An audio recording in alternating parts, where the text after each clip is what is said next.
Thank you. Gay. Thank you, Chairperson.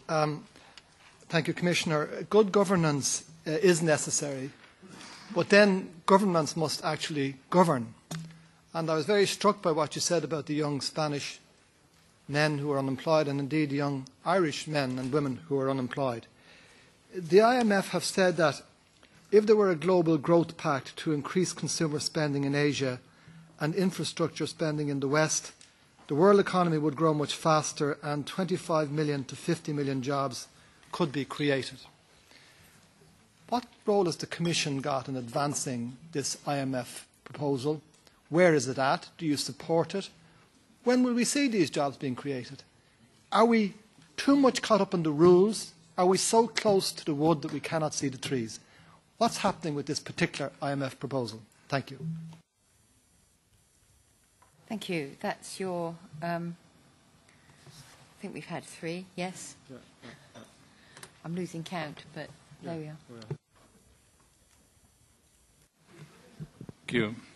To Case Winburn's question on developments in relation to German bonds, we are not running a say, daily commentary on market events. That's not the task of the European Commission.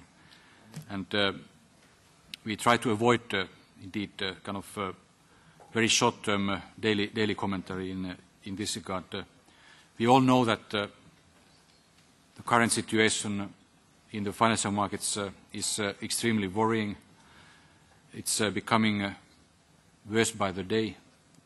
And therefore, it only underlines the importance of, first of all, full and determined implementation of the decisions of the October summits as regards safeguarding financial stability by reinforcing the financial firewalls and by countries concerned taking convincing action in fiscal consolidation and growth-enhancing structural reforms.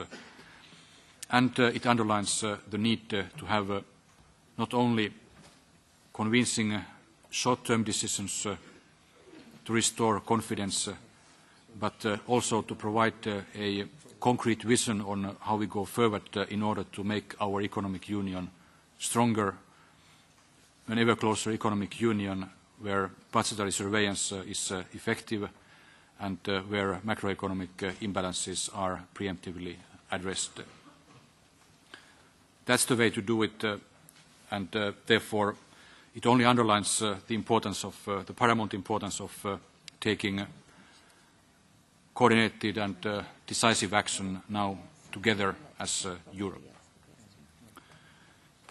Philip Lamberts referred to distributional effects being given a stronger accent and emphasis in this year's annual growth survey.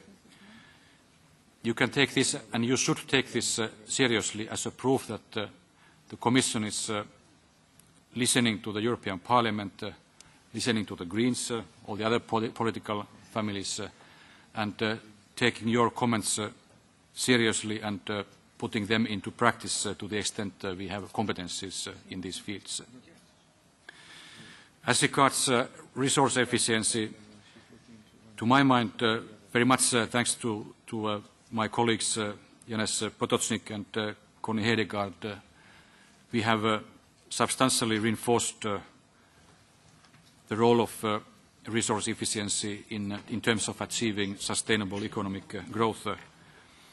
To my mind, it's already strong there, very strongly there, but personally I see no problem, on the contrary, to further reinforce this and especially to take concrete decisions to make our economies more resource efficient, because while we are now all very much preoccupied and occupied with the crisis and firefighting, we should not forget that making our economies more resource efficient is indispensable in the medium to long term if we want to sustain a high level of social and economic welfare. Mr. Mitchell referred to governance and government, and you referred to some IMF recommendations. These ring a very familiar bell because they are part of the recommendations of G20. actually decisions or commitments of G20 in order to rebalance global growth and maintain the economic recovery at the global level, which of course has profound importance for all the economies, including the European economy and the economies of its member states. And this is the position expressed in the G20 framework for growth, to which the Commission has very substantially contributed, and we see that we could indeed gain a lot in terms of job creation and economic growth if we were able to have a more balanced global growth model. That means basically, if I simplify, very much simplify, basically three things.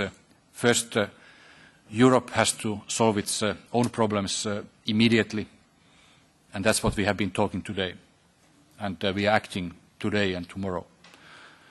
Second, the United States should resolve its problems related to its huge fiscal deficit and debt burden. And in this regard, it's very unfortunate that the Super Committee in the Congress, in fact, failed in finding a deal on this very important objective.